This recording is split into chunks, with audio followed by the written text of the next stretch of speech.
Bakıyor sana. Bunu da şeyin içine bir koyalım.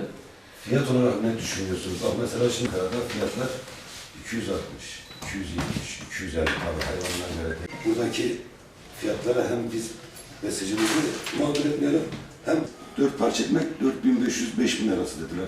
4000-5000 arası. 1000 boğazlama, 2000 parçalama 4000 liraydı. Fiyat 8.000 lira mı? Mesela Büyükbaş boğazlayıp 4 parça ekmek 4000 lira.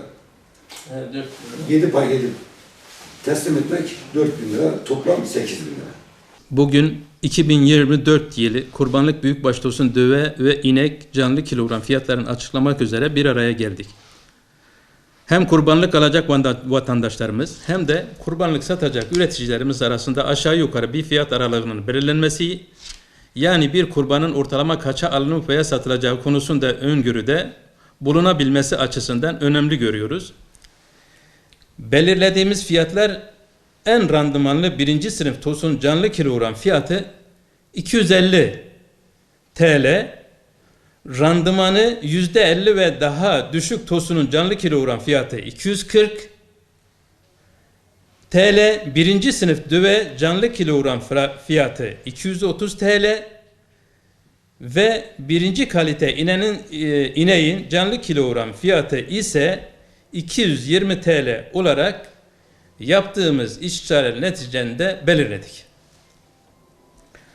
Açıkladığımız fiyatlar neticesinde kurban alacak vatandaşlarımız ve üreticilerimiz aşağı yukarı bir fiyat bilgisine sahip olabilirler. Bilindiği gibi kurban fiyatları karkas ete göre biraz farklı satılır ve her hayvan kurban olmaz. Sebebi ise kurbanlık hayvanın kör, topal, herhangi bir uzvunun eksik olmaması ve benzeri en az 2 yaşını doldurmuş olması gerekmektedir. Daha özenle bakılan hayvanlar kurban edildiği için fiyatlar biraz farklı olabilmektedir. Üreticilerimiz için kazançlı, hayırlı bir bayram olmasını diliyorum.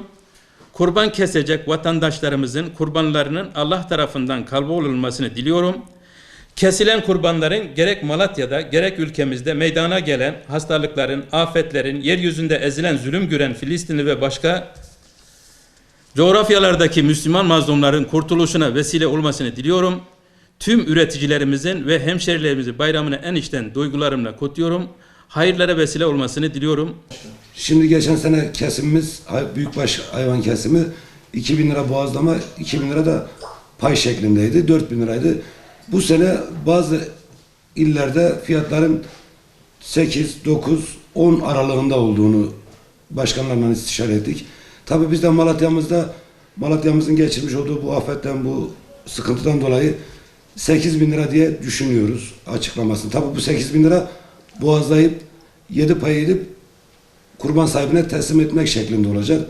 Küçükbaşı da 700-800 arası bir kesim fiyatı belirledik. Tabii bu yine de kurbancı ile kasabın arasındaki ilişkiye bağlıdır. Çünkü bazen kurbancı farklı şeyler istiyor kasaptan. Kasap da ona göre bir ücret talebinde bulunuyor. Ama normal standartta 8.000 lira kesim, parçalama, 7 pay edip kurban sahibine teslim etmek. Küçükbaşta 800 lira olarak belirledik. Tabii bunun altı üstü artık kurbancı ile kasabın arasındaki bir diyalogtur. İnşallah 2024 yılındaki Kurban Bayramımızda da özellikle kurban kesecek vatandaşlarımızın da damızlık hayvanı kesmeme, yani damızlık vasfını yitirmeyen hayvanların kesilmemesi için ona da dikkat etmelerini istiyoruz. Özellikle biz buzağa getiren, yani süt üretimi yapan damızlık hayvanlarımızın muhakkak kesime gitmemesi gerekiyor. Buna hem üretici dikkat etmeli hem de kurban kesen insanların damızlık hayvanı kesmemesi gerekiyor. Şimdi yıllardır şu anda biz yurt dışında ithal ediyoruz. Eğer damızlık hayvanımız olmadığı takdirde biz Avrupa'nın, Amerika'nın, işte dünyadaki bütün ithal ettiğimiz ülkelerin çiftçilerini, üreticilerini zengin ediyoruz bir nevi. Hep birlikte damızlık hayvanların kesilmemesi için dikkat etmemiz gerekiyor. Buna gerçekten bu milli bir sorun. Kesinlikle dişi hayvanların, damızlık vasfını yitirmeyen hayvanların kurbanda kesilmemesi lazım.